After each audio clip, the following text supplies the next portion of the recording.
Hi guys, Emily Craven here. I'm the digital producer at the Queensland Writers Centre, and today I'm talking to the manager of iBooks, Simon Groff. Thank you very much for joining us, Simon. Thank you. It wasn't very hard to join you. Well, what we're here today to talk about is the new iBook presented iBooks author workshop that we're going to be running very soon.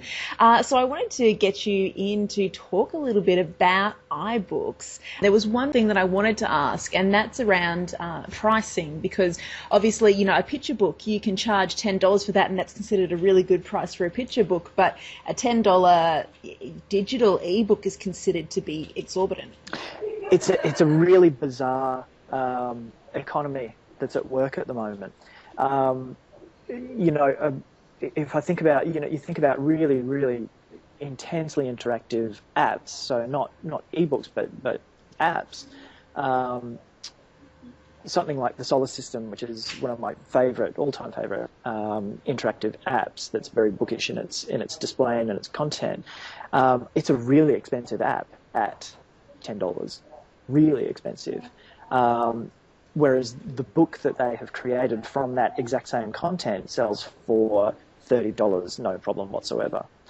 So apps are generally going to be a lot cheaper than the book, even though they might take just as long or even longer to put together.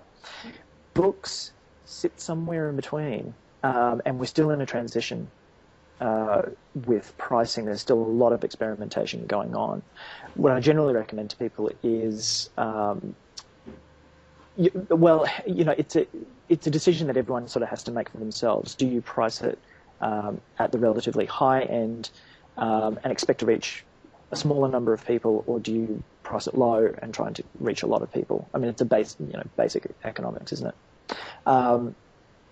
But generally speaking, when authors are putting their own work out there, the reader's perception is that there are fewer people in between. There's no publisher, no agents. There's really only the cut that the vendor, in this case Apple, would be taking.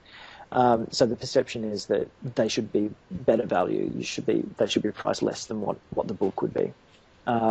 So my recommendation is look at what other people are doing. Look at books that are similar. Look at how the apps are priced that's similar to what you're doing.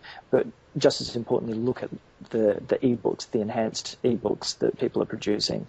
Look at how they're pricing it, and if you're in the similar kind of ballpark, then you're probably pretty good. Awesome. Thank you so much for joining us, Simon. No worries.